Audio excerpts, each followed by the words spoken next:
everybody, welcome back into the blended Bandroom. The video's starting a little bit different because the topic's a little bit different. The goal of this channel is to give you the cheapest, most effective forms of technology integration for you to use in your band or music classroom instruction. That being said, we're going to dive a little bit more into the effective side this week and talk about why I will never again use Blooket in classroom instruction.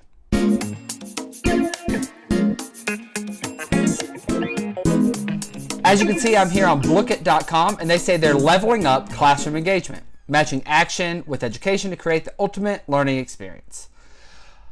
This is a very similar platform to what Kahoot was that we talked about in the last video. The difference in this is they offer a variety of games to keep students engaged and excited. And we'll look at some of those games that says you can motivate students, teach effortlessly, and customize freely. I do not agree with the teach effortlessly part. I don't think there's any platform you're going to find that you as a teacher don't have to do the work to make sure you're building that base of formative assessment. That's what these tools are.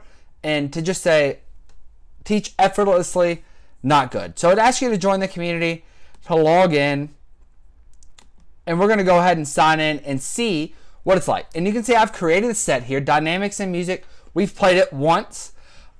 And we're going to go ahead and look at what the choices are to host a match. We're not actually going to host one, but looking here on what it would be to host a match. And the kids seem to really like this game, Gold Quest, where they can answer questions and get gold, and Battle Royale, which is where it's the last man standing. If you don't know, Battle Royale is what Fortnite uses, so it kind of cashes in on that terminology that kids are familiar with. We played the Gold Quest, build your riches in this chaotic game mode. I'll give it that it's chaotic, and by answering questions and earning gold and taking it from other players. So when they're playing the game, they can either, if they answer the question correct, they get to pick one of the boxes that's either steal 10% from somewhere else, get 25 gold, or don't get anything. So they get different choices. The problem that I ran into, and I can kind of show you the history here. We played the game. The problem that I ran into on the gold game, you can see we got 66% correct. We have been talking about dynamics for about a week. The kids should have got way more than 66% correct. They got 226 questions incorrect and 438 questions correct. What they were doing, and it was very obvious to me, became very obvious to me very quickly, was they were just guessing to try to get the most questions. Now the winner, you can see, she did get 62 questions correct and 13 wrong. And I'll just quickly flash through. Some of these students got 26 incorrect, only 11 correct. This is something we have been going over. It's not like it was something that was just introduced. And they did horribly. And I think the reason that they did horribly is, unlike Kahoot, where the faster you answer the question, the more points you get.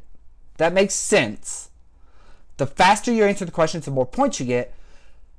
On Blooket, you can luck into, especially this Gold Quest game, you can luck into getting more questions incorrect and still having a successful opportunity to earn gold. It works the same way as Kahoot. You come in, you can either create or you can discover. The other problem that I find is when you press discover, the choices that you get that were bot created are who is this Disney character, name that logo with Vine and YouTube, name that animal, guess the food. And basically what the students can do is they can find these, and then they can come on to this marketplace and purchase different quests, or they can earn new what are called blooks, which are blocks.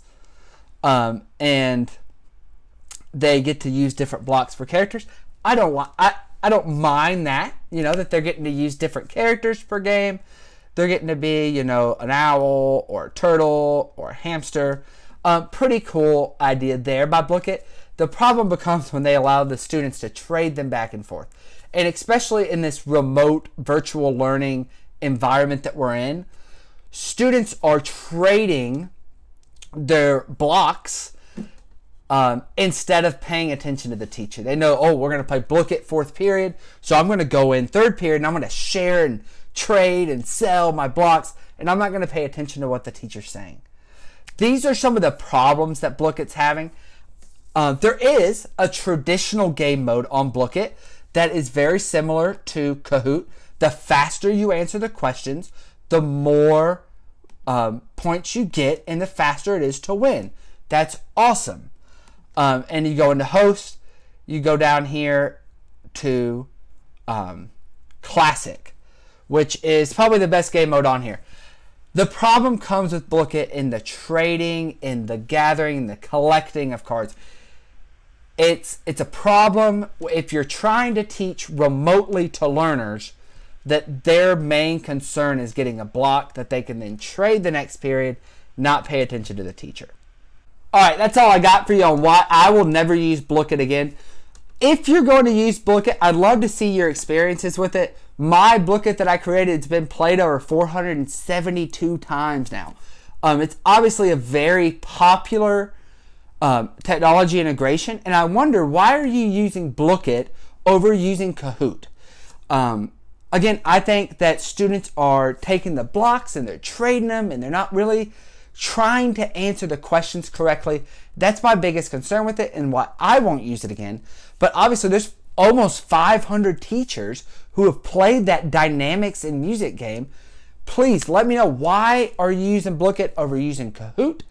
If you liked the video, go ahead and give this video a like. Comment down below with your experiences with Blooket and Kahoot. I'd love to hear a comparison between the two. And go ahead and subscribe to the channel for more content. See, we got some leveled up here on production value with the light and the microphone in the last few videos. So we're going to keep creating content for you. Go ahead and give it a like and a subscribe. We'll see you next time here on the Blended Bandroom.